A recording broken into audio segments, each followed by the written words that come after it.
Olá, muito boa tarde. Então, Bruno, boa tarde. Boa tarde, Vera Barroso. Boa tarde, gente. Que dia é hoje? Hoje, 1º de maio, cara. Olha só, você sabia, Bruno? Em 1980, eu comecei a trabalhar na antiga TV Educativa do Rio de Janeiro, no dia 1º de maio. Olha aí, Viu tá só? comemorando. 39 anos de trabalho hoje. Tá bom demais para vocês, não tá não? Olha só, não Sem Censura de hoje, então vamos falar sobre trabalho? Vamos falar sobre mercado de trabalho também, sobre empreendedorismo e vai ter música.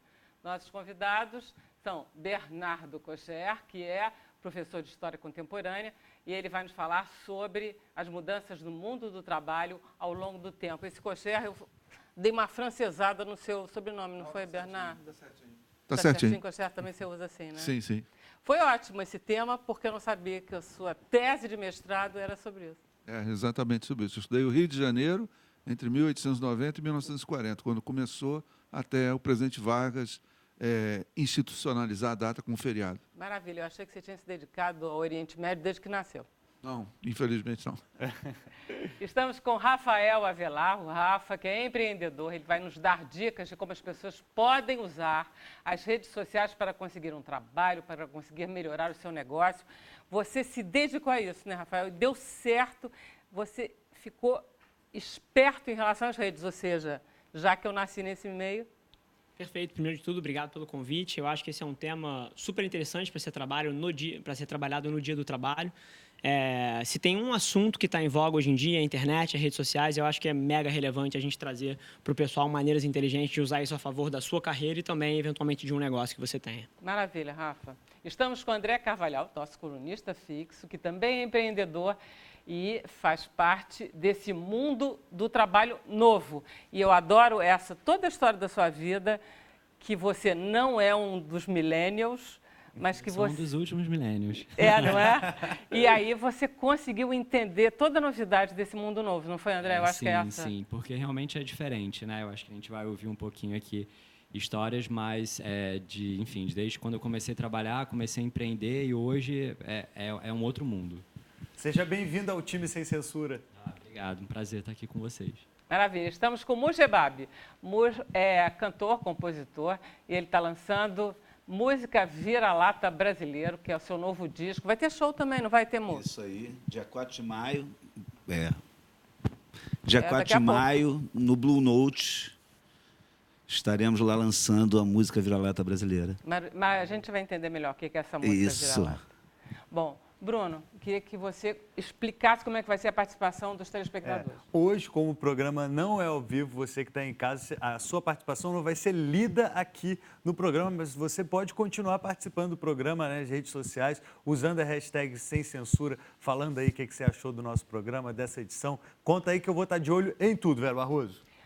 Obrigada. Eu sempre fiquei curiosa em saber se você gostava de fazer música de humor, por causa dessa toda a sua história com Cacete Planeta, claro. de produtor musical, porque a letra nas tuas músicas tem uma importância muito grande.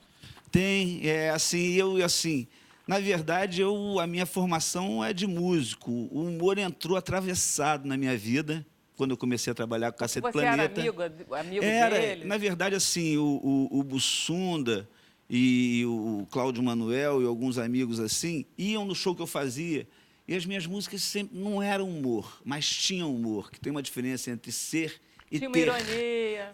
Sempre teve humor, a música brasileira tem humor, Noel Rosa, Jackson do Pandeiro, todo samba de break, então sempre teve humor, mas não era humor. Aí, quando a gente fez o show que fez um sucesso, tal, que juntou Cacete Planeta, e aí eu entrei no mundo do humor na mão deles mesmo. Você que fazia as paródias do programa? Eu produzia, eles escreviam as paródias, eu era produtor musical. Você compunha um pouquinho?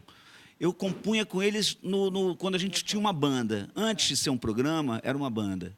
E aí eu era um do grupo. E a gente compunha, eventualmente, para o programa também. As paródias não há composição, a paródia é uma imitação de uma música e o cara coloca uma letra nova, né? É uma brincadeira gostosa de fazer, né? É isso aí. E as do Cacete eram geniais. Geniais. Eu achava aquele momento muito bom mesmo. Muito bom. E aí, essa tua carreira solo da música Vira-Lata? Sempre teve, sempre correu paralelo, nunca deixei de fazer, assim, apesar de trabalhar com eles, eu sempre Fiz música de amor, música de humor, música, canção. Faço canção. Sou um cançonetista. Um chansonia, como a gente diz na França, exatamente. E assim, e para mim, quem faz canção, hora de humor, hora de amor. Por isso que eu tenho o tal da música vira-lata brasileira. Pois vamos lá, música vira-lata brasileira.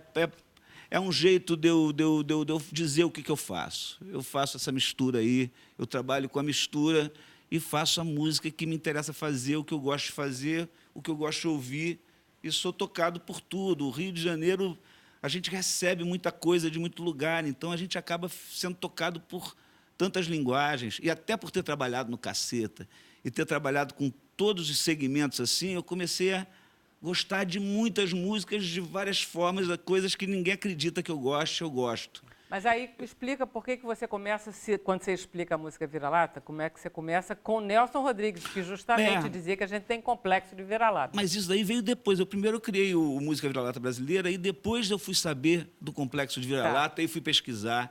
E depois fui ler o Elogio do Vira-Lata, do Eduardo Gianetti, que já é uma leitura da história do Nelson Rodrigues, né?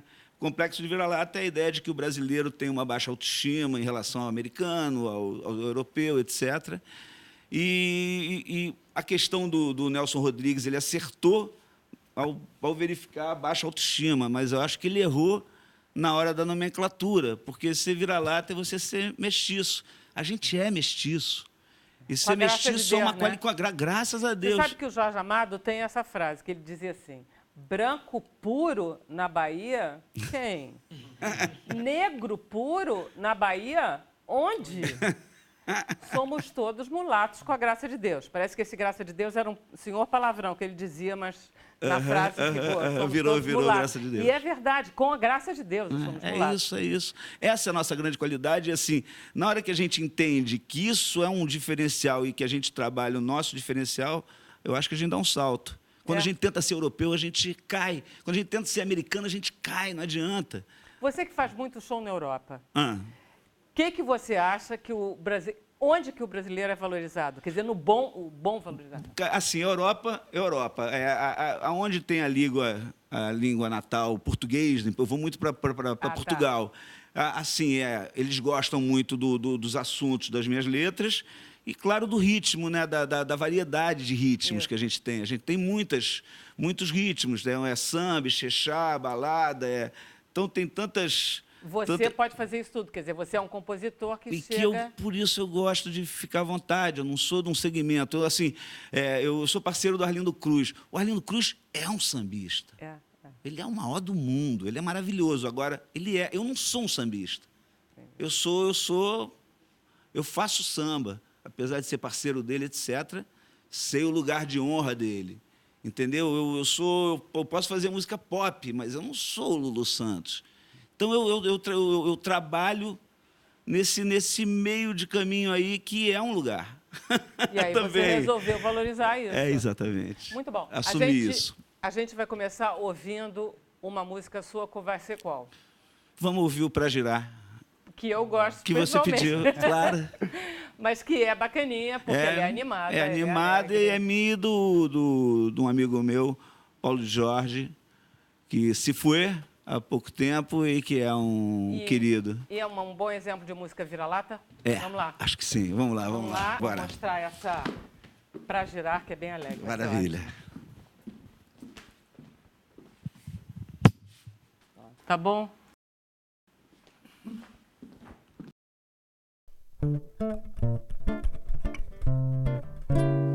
Eu tenho a noite inteira e seja o que Deus quiser. Vou pra Laranjeira e já é lua cheia no Mercado São José. Eu nem sei se é sexta-feira.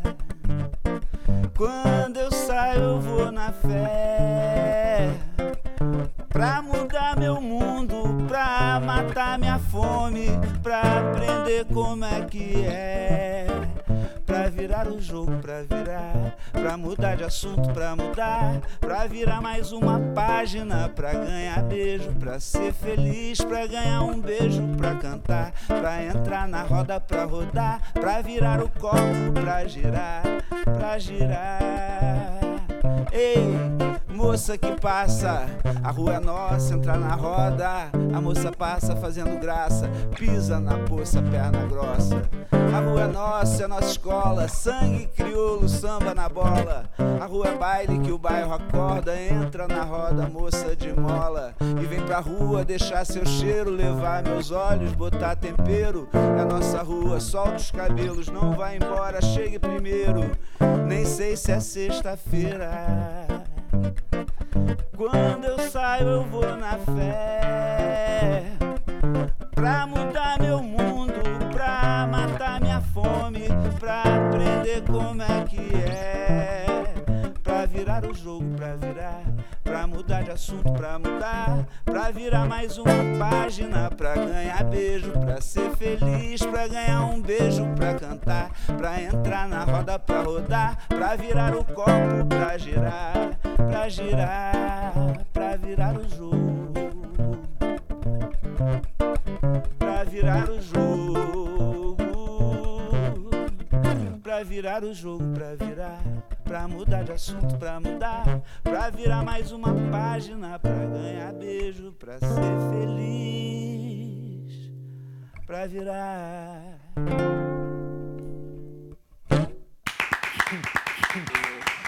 Olha, eu achei linda. Aliás, eu já tinha Sensacional. achado. Eu já tinha Sensacional. O que tem que ter na música vira-lata brasileira para ela ser vira-lata de qualidade? Eu acho que ela tem que ser brasileira, cara. Porque eu acho que a música brasileira... nós somos vira-latas. Tem um trecho do livro do Gianetti, lá, do texto lá dele, Elogio do Vira-Lata, que ele fala que, assim, os brasileiros são os filhos renegados, né? São, na verdade, os portugueses vieram, fizeram filhos com índias, com negras, com escravas, etc., e voltaram. E aqueles caras ficaram ali. O sonho deles era... almejavam ir para a Europa e ser um nobre e ser um europeu. E assim, que até era chamado de mazombo. E assim, eu acho que a gente é vira-lata mesmo, eu acredito, tem esse sentido pejorativo do ser vira-lata, eu acho que faz parte até da nossa baixa autoestima mesmo, de reconhecer que essa mistura é a nossa grande qualidade, né? Não, e além do que, a gente, até hoje, eu acho que a gente tem um fascínio pela Europa e a gente se acha parte desse universo, do qual a gente não é exatamente parte, não. Você também não acha, não? Acho. Você, quando toca na Alemanha, eu, quando vou à Europa, eu me sinto totalmente fora do Ocidente. Eu não me sinto parte daquilo. Assim, Alemanha é uma coisa, Portugal outra. Alemanha, eu me sinto assim, eu acho que a diferença impacta. E, assim, você é muito bem recebido nessa esfera artística. Assim, quando você está nesse lugar de artista, você é muito bem recebido. Eu sou muito bem recebido. É valorizado? A música é. A música é. A música é uma coisa muito importante. Se a gente parar para pensar o que o Tom Jobim fez por esse país, não dá para pagar a conta desse cara. Você imagina que vieram mais pessoas aqui por causa do Tom Jobim, por causa de Garota de Ipanema, do que por causa dos fogos de Copacabana, gente. A música gera um capital enorme. Estou falando de dinheiro, não estou nem falando de amor, de paixão, de arte, nada. Estou falando de receita para o país. A arte é muito importante e está cada dia menos no lugar de privilégio. Isso é muito ruim para a gente nesse momento. É a minha opinião, né? Tem muita gente que vive, que trabalha nisso e é muito bacana. Maravilha. Vamos fazer um intervalo rapidinho, a gente volta. Vamos lá.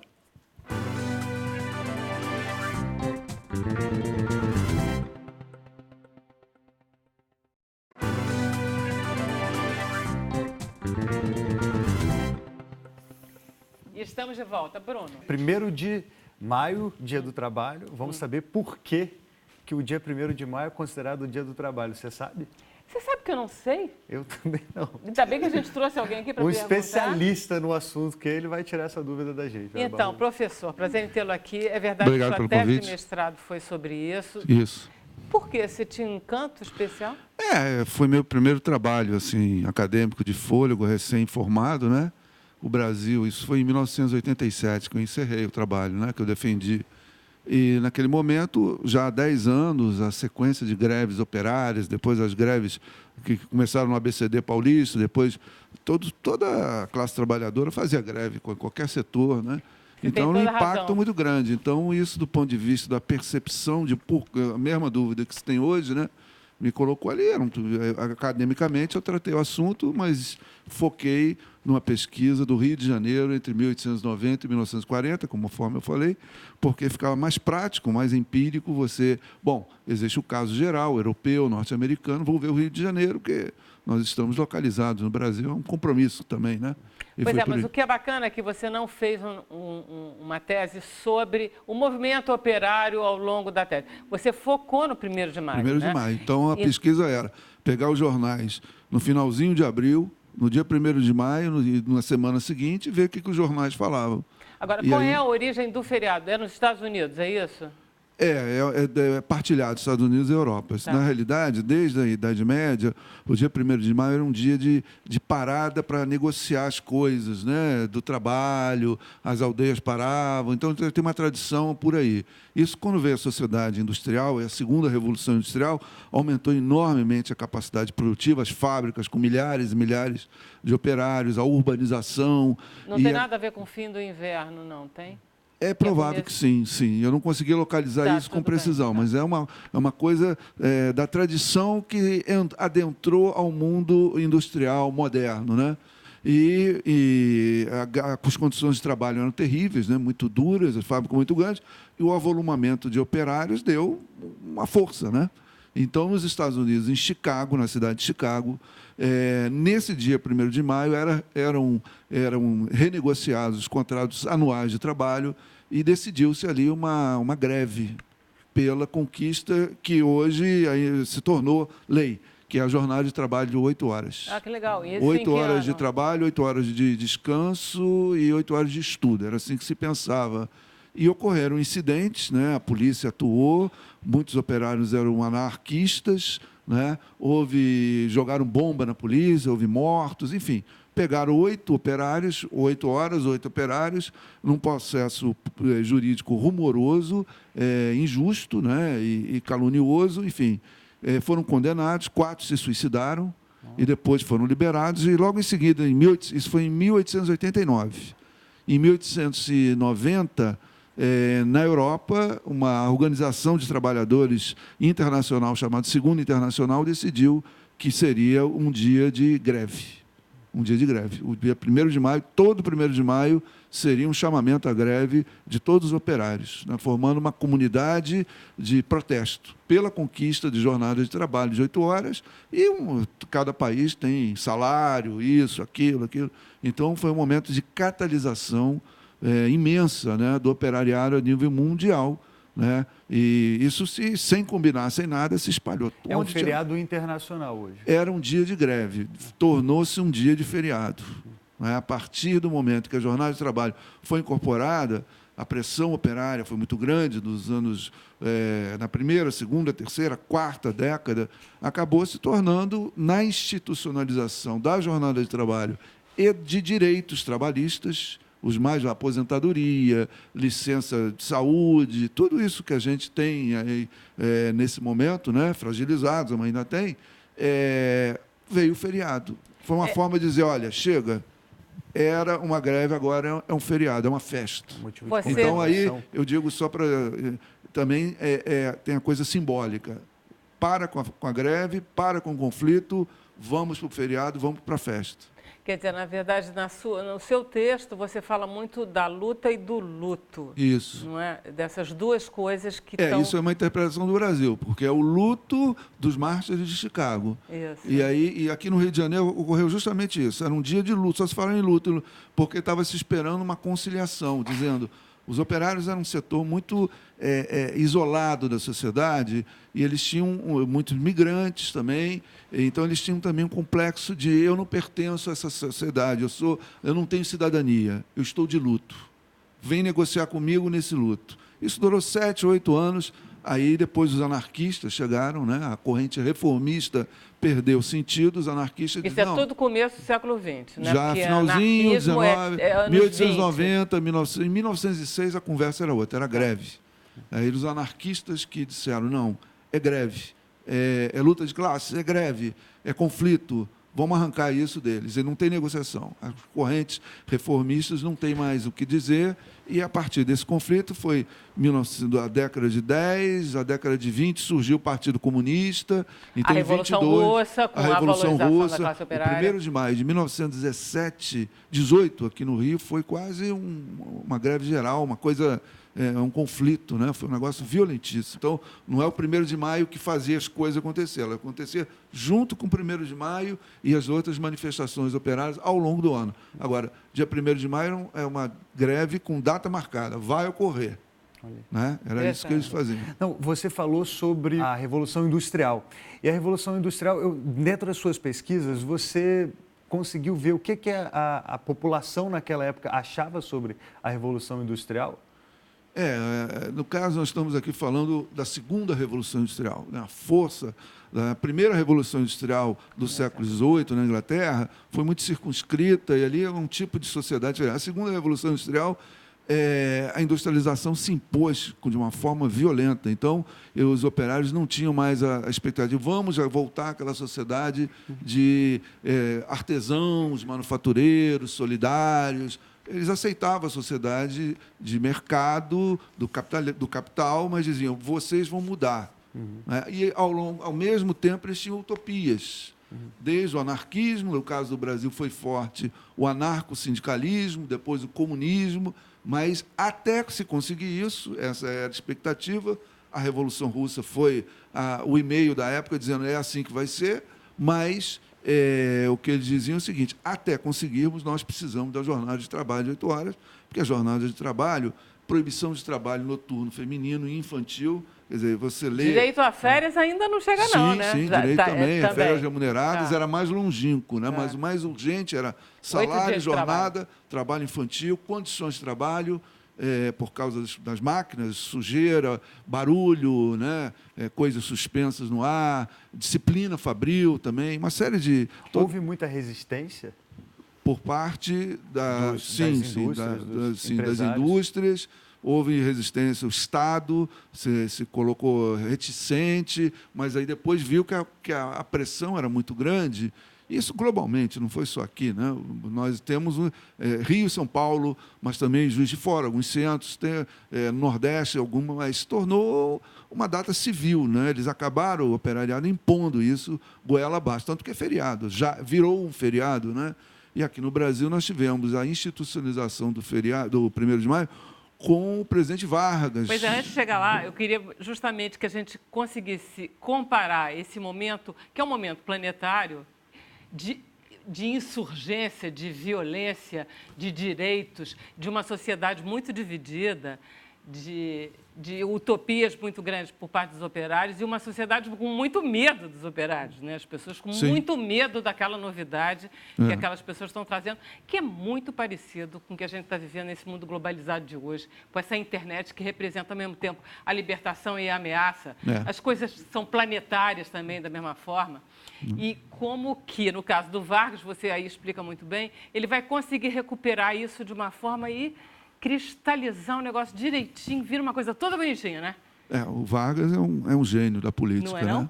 É um gênio. Ele fazia as coisas e dava a impressão de que ele doou as leis. É essa narrativa mitológica, né?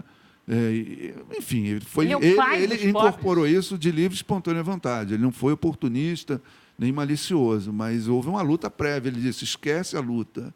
O que ele fez no 1º de maio? Ao longo, desde 1930 até 1940, foi um laboratório. Né?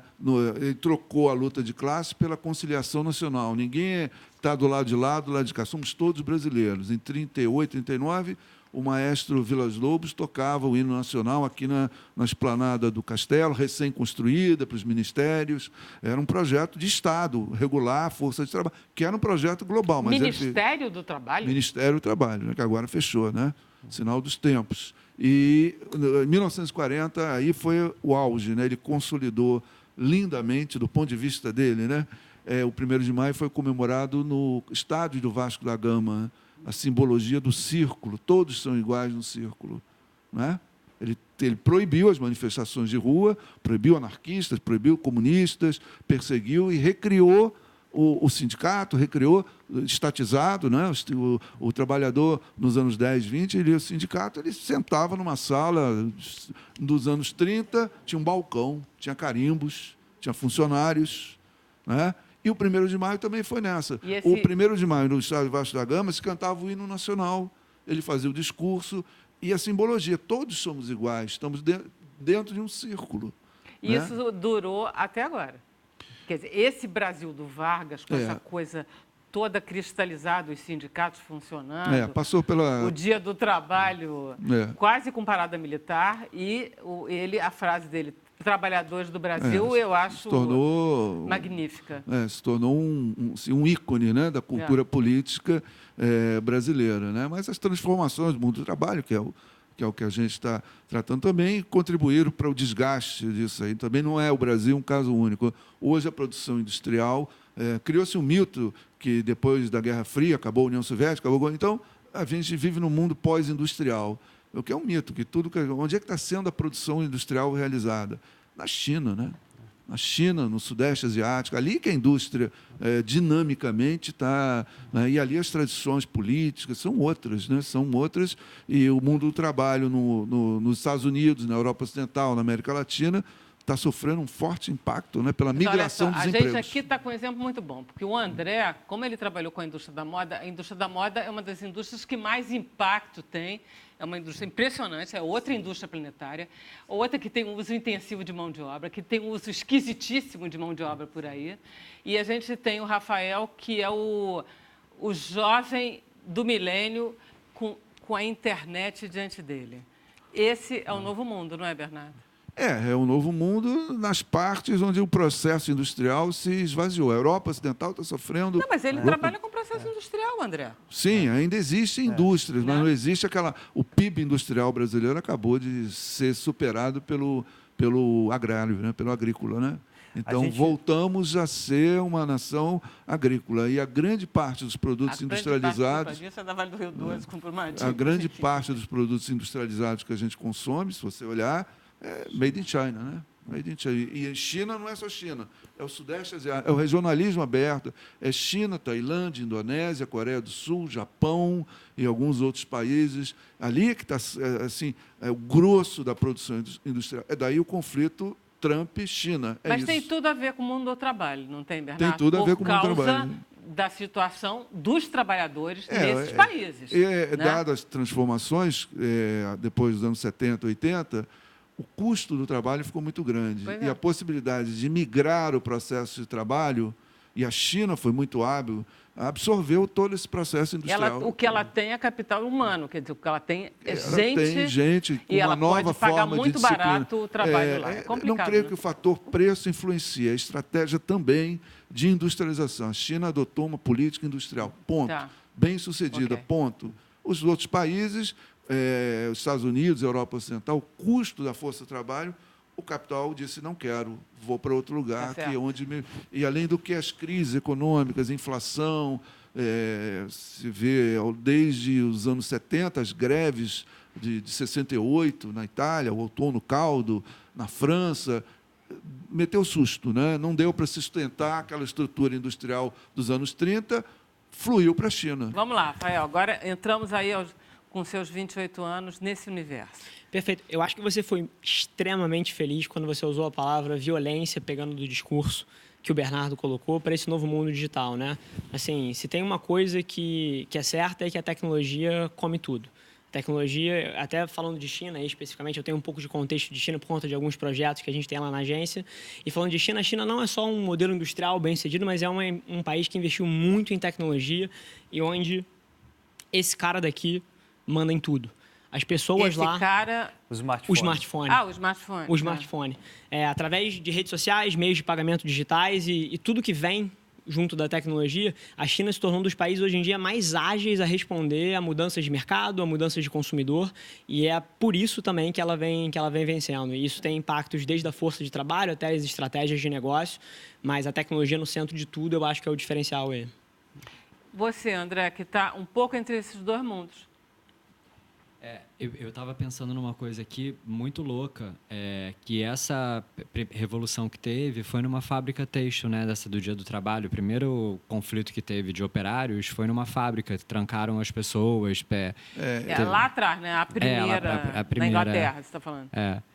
Esse conflito, isso ocorreu em Nova York nos anos 20. Isso, Não sei se é a referência. Sim, Isso abriu os olhos do presidente Roosevelt para o New Deal.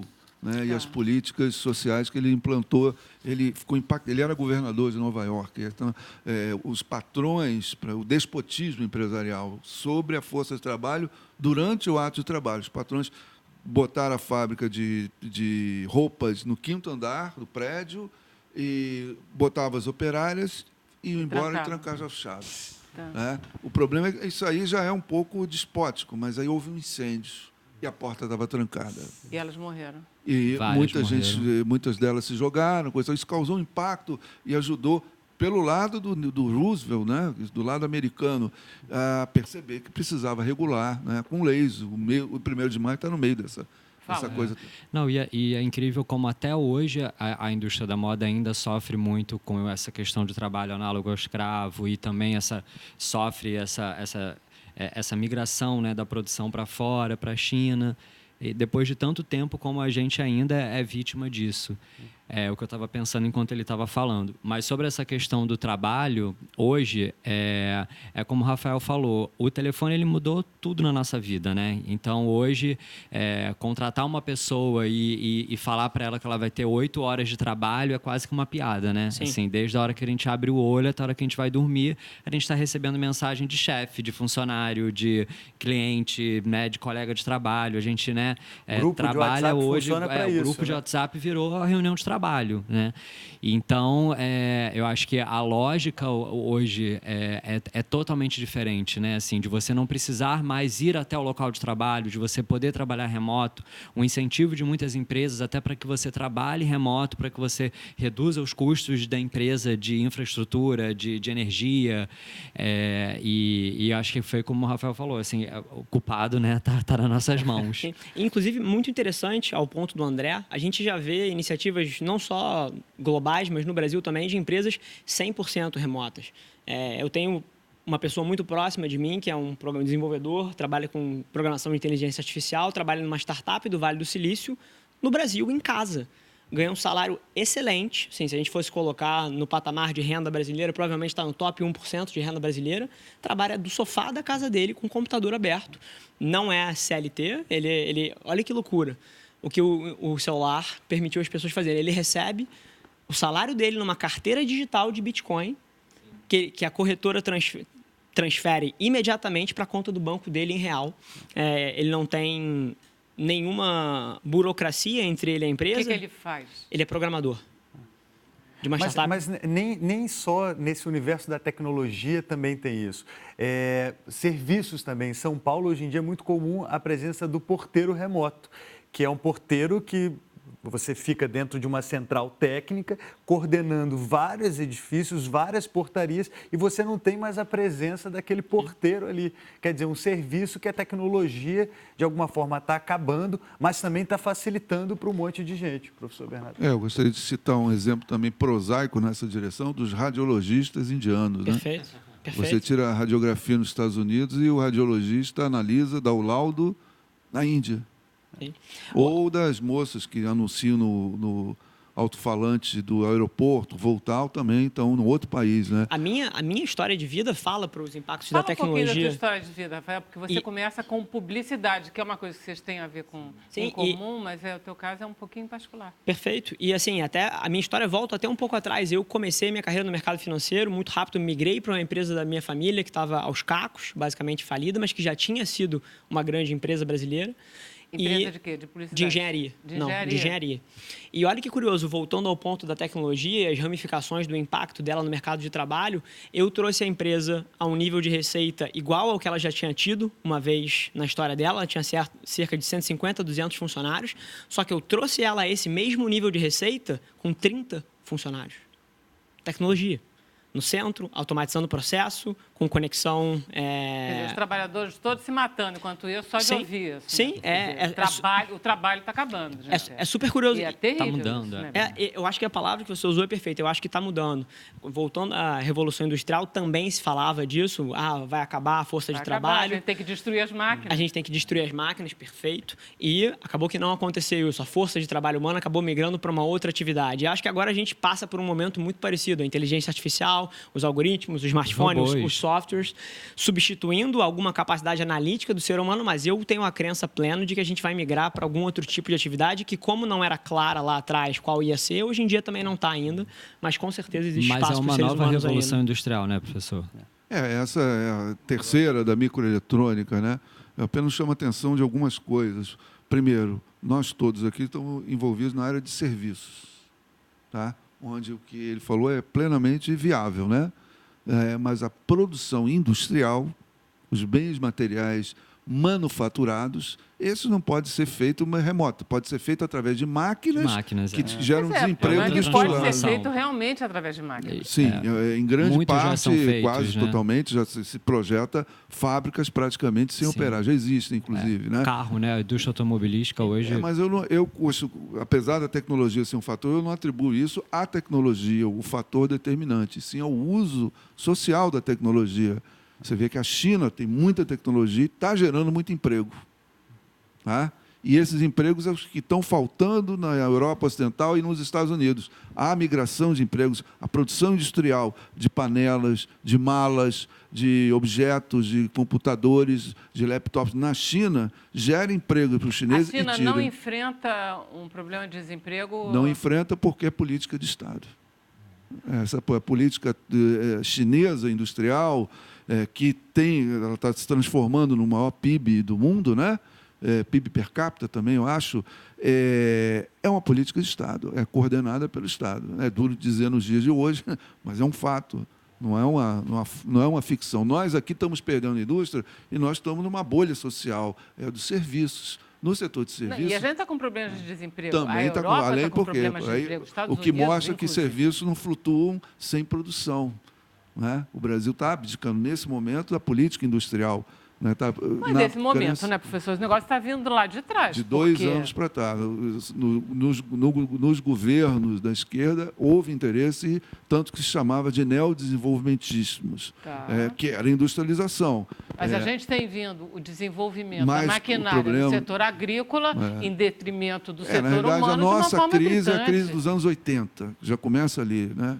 Foi quando você e eu entramos no mercado de trabalho. Não, eu entrei muito antes, professor.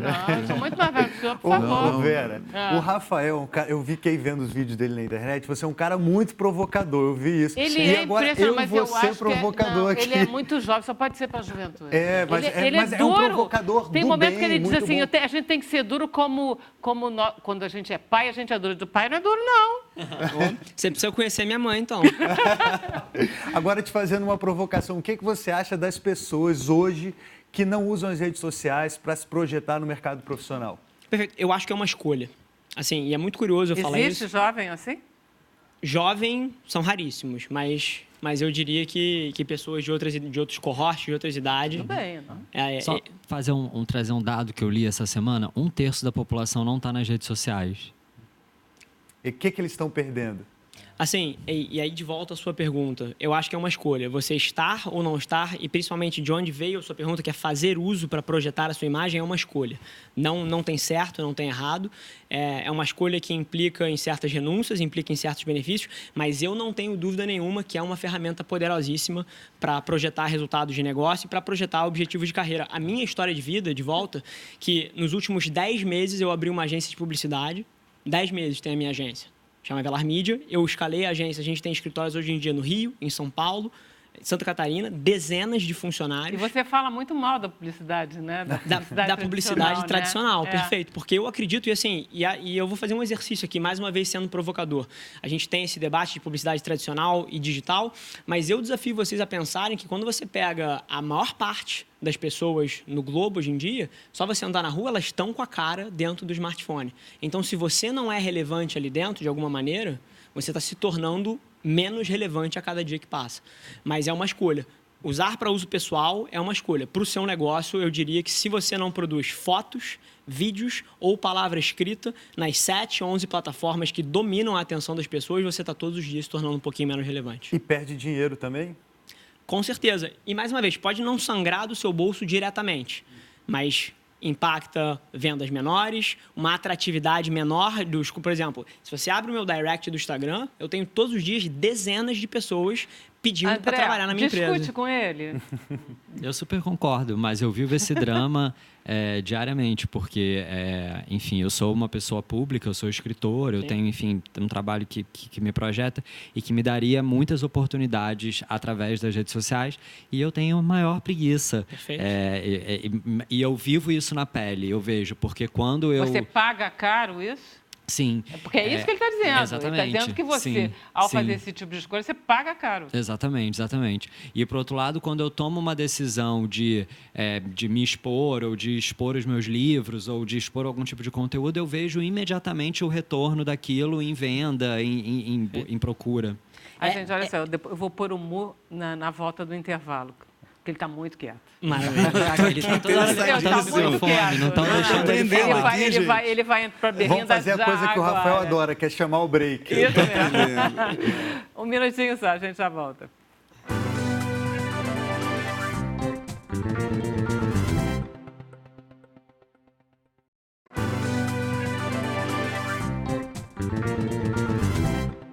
Então, estamos de volta, Bruno. Voltamos, Vera Barroso. Vamos provocar, continuar bom, essa... Debate aquecido.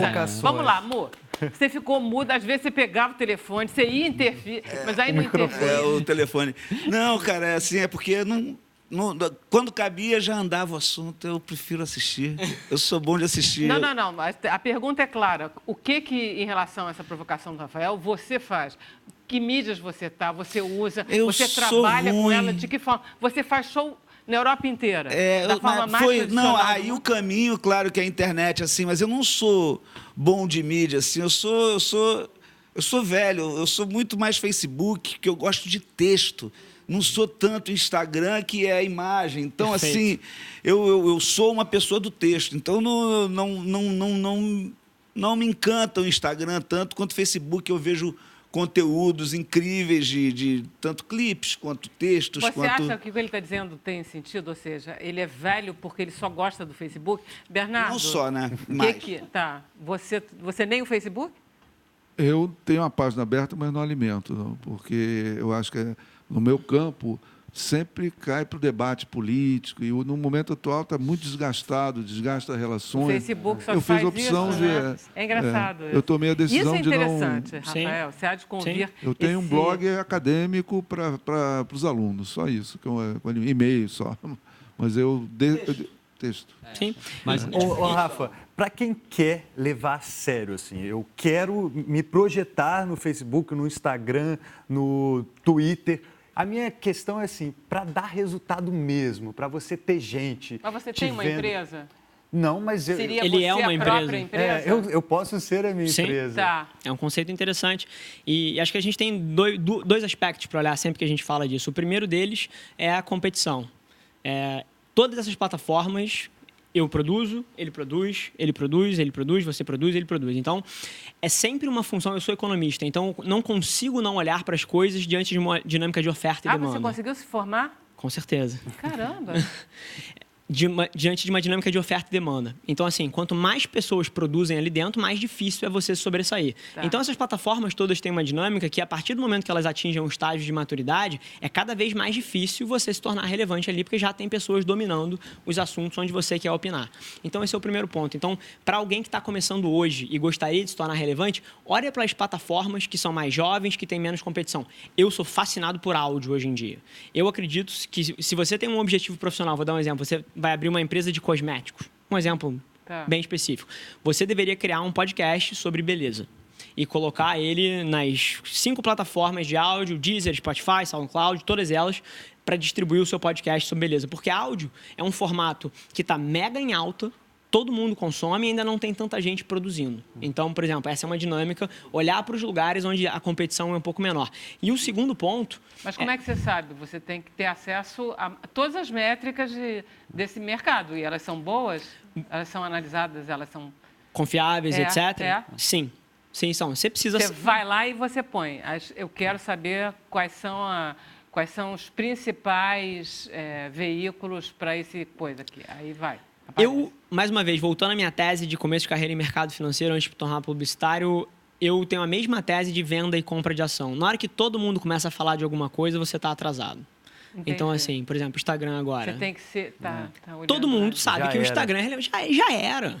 Assim, o seu following count, as pessoas que te seguem ali, vão ser um reflexo de 2 coisas. Ou da sua relevância dentro da plataforma, ou da sua relevância fora da plataforma. Se você for uma... Por exemplo, a gente pegou para fazer a estratégia de um dos maiores executivos brasileiros, mês passado. Ele tinha 0 seguidores. Em uma semana, ele bateu 100 mil seguidores. Uma semana. Sem comprar nada. Sem comprar nada. Criação de perfil, começamos a produzir conteúdo estratégico para a marca dele, 0 a 100. Mas por quê? Ele tinha uma reputação monstruosa fora dali. A partir do momento que ele começa a dar o ponto de vista dele, as pessoas querem ouvir. Então, esse é um ponto. Mas 99% das pessoas não se enquadra nesse... Muito pelo contrário. Muito pelo contrário. Seria o oposto. Seria o oposto. E aí você precisa sempre ser inteligente e procurar os lugares onde não tem excesso de competição. Áudio, atualmente, é a fronteira que eu mais gosto entre todas. Você é um ótimo vendedor? Com certeza.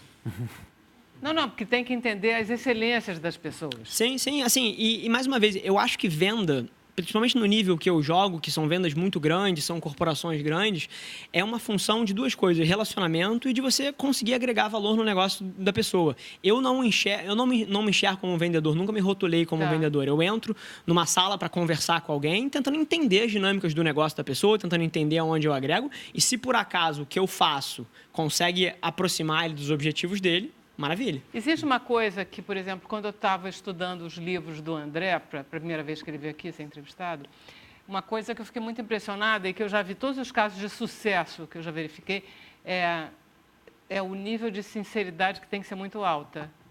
Perfeito. E isso em todos os níveis. Por exemplo, quando o Bernardo tem que ser um professor sincero, senão você tem que ser sincero. A sinceridade é um critério muito básico, por exemplo, para eu comprar qualquer coisa. E eu não sou diferente de ninguém, muito pelo contrário. Perfeito. Eu sou basicamente igual a todo mundo. E eu acho que nas redes sociais isso ganha uma força muito grande. Não, né? Isso é escancarado. É escancarado. Isso é escancarado. E isso é um eu acho vídeo que wall, né? E eu acho que isso é o que as pessoas buscam, né? Foi o que ele falou. Então o cara já tinha um conteúdo, ele passou a dar a opinião dele ali e isso atrai as pessoas. Se você olhar os perfis que têm mais seguidores, seja em qualquer... São as pessoas que estão dando opinião, que estão se abrindo, que estão falando. Eu acho que o hoje... seu caminho é parecido com isso, né, André? Você é um cara da moda e que você hoje tem o seu perfil nas redes sociais e você acabou virando veículo também. Porque ele pegou todo o lado pessoal e ele de credibilidade. Exatamente. Foi isso que ficou interessante. Um cara de publicidade, de marketing, que diz, não, isso não é suficiente. As pessoas querem ver o que você pensa. Que é um pouco essa toalhinha do Facebook. Entendeu? Sim. Você quer ver escrito com todas as letras coisas que você pensa parecido. Eu busco as pessoas mesmo no Facebook, me encanto com muitas. Tudo muito pelo Facebook acaba sendo. E eu fico pensando assim, eu acho que as pessoas procuram pessoas, né? Muito mais assim, claro que o conteúdo você quer ouvir o Djavan ali cantando no palco, incrível, mas quer ver o Djavan com o filho dele em casa tocando um violão. Isso é muito mais... Esse espetáculo é muito mais atraente, na menos medida preparado. Que for bem filmado, né? Porque realmente... Ou nem. Às vezes você quer aquela imagem tosca. Se tem uma coisa que eu posso passar para vocês de experiência própria, é que autenticidade, de volta ao seu ponto, e ao ponto do André, é o que mais indexa hoje em dia. Assim, o que existe de pessoas tentando vender uma vida que não é a deles, que não é uma vida real, que é uma vida de só felicidade, de só glamour. Isso não é mais apelativo. As pessoas percebem que aquilo ali é projetado, é uma coisa fabricada. Então, na hora que chega alguém cru, verdadeiro, autêntico, isso tende a ressoar muito mais com as pessoas, tanto que os maiores perfis e as maiores estratégias de sucesso, as Kardashians são prova viva disso, são as pessoas que mais mostram o lado humano delas. Então, é um... Tem um nível de exposição exagerado também, Perfeito, né, perfeito, Rafael? perfeito. Vou te contar, porque você está falando das Kardashians, vou te contar. É uma escolha. Mas Eu sei que é uma escolha, mas é uma muito escolha grande, para ganhar financeiro. dinheiro. Você vê aquilo, você quase que vê o preço. Perfeito. É muito show de Truman. Perfeito. Tem o preço do paletó quando ela veste. Perfeito. Mas, ao mesmo tempo, a gente não pode ignorar o fato de que a mais nova dele se tornou a mais nova bilionária da história. Mas é isso que do dá a mundo. sensação um pouco, Sim. que está todo mundo atrás da grana. Perfeito. É uma confusão que existe hoje em dia. Eu acho que o empreendedorismo, eu acho que o sucesso ficou uma coisa sexy, justamente por causa dessas pessoas que produzem conteúdo em cima disso, e se tornou um atributo extremamente desejável. E hoje em dia as pessoas acham que isso é o objetivo, quando na verdade não deveria ser, né? Você tem uma vida para viver e essa deveria ser o seu objetivo, viver uma vida que te traz felicidade, onde você está perto das pessoas que você gosta, e não uma busca incessante por alguma coisa que não vai te trazer nada de realização ou satisfação. Eu, por exemplo, invejo mais o professor Bernardo com seu pensamento brilhante do que muito prato bonito, que só me faz engordar, inclusive, no Facebook. Não, eu ia perguntar para o André, não sei se você pensou, mas sei lá, um top 5, assim, você vai abrir sua empresa, seu negócio, você que está em casa não tem uma ideia, o que você tem que fazer? 5 ideias que todo empreendedor deve começar a fazer. Eu acho que a primeira coisa é ter certeza se realmente quer empreender, né? E aí a gente pode falar bastante sobre isso. Mas eu acho que entender bem do negócio, eu acho que entender bem do público, acho que é importante. Saber se você dá para aquilo. Acho que isso principalmente, isso eu acho que, né, enfim, então voltando para esse ponto, eu acho que é a coisa mais importante. Eu acho que existe um incentivo e quase que uma glamorização sobre empreender, né? Como se fosse uma coisa muito legal e fosse muito cool e todo mundo tem que empreender, todo mundo tem capacidade de empreender, que não é real. Né? Foi posto num pedestal. Foi posto num pedestal, virou uma indústria, virou um produto, empreender, Sim. cursos, palestras, né? Podcasts. Sim. E eu, particularmente, me sinto uma vítima disso, porque eu fui empreender na intenção de chegar nesse lugar, né, que até o Rafael estava falando aqui agora, e eu entendi que eu sou um ótimo funcionário, eu sou um ótimo intraempreendedor, eu empreendo muito bem no negócio dos outros, mas que eu não nasci para administrar financeiramente, administrativamente o meu negócio. Então, eu acho que essa é a principal pergunta, né? Assim, cara, eu quero ser dono, né? Assim, porque você pode ser um excelente cabeleireiro, um excelente músico, um excelente dono de agência, de um monte de coisa, mas às vezes você não vai saber lidar administrativamente com aquilo. Bom, a gente pode terminar o programa dizendo que o mote do programa fica conhece-te a ti mesmo? Tá bom? Perfeito. Tá bom, então. Obrigada, André. Foi um prazer enorme tê-lo aqui de novo. Rafa, foi um prazer. Obrigado mais uma vez. Muito obrigada. Amor, demais. Obrigado. Vamos lá, a gente volta amanhã? Até amanhã, Vera Barroso. Até amanhã. Obrigado. Valeu, gente.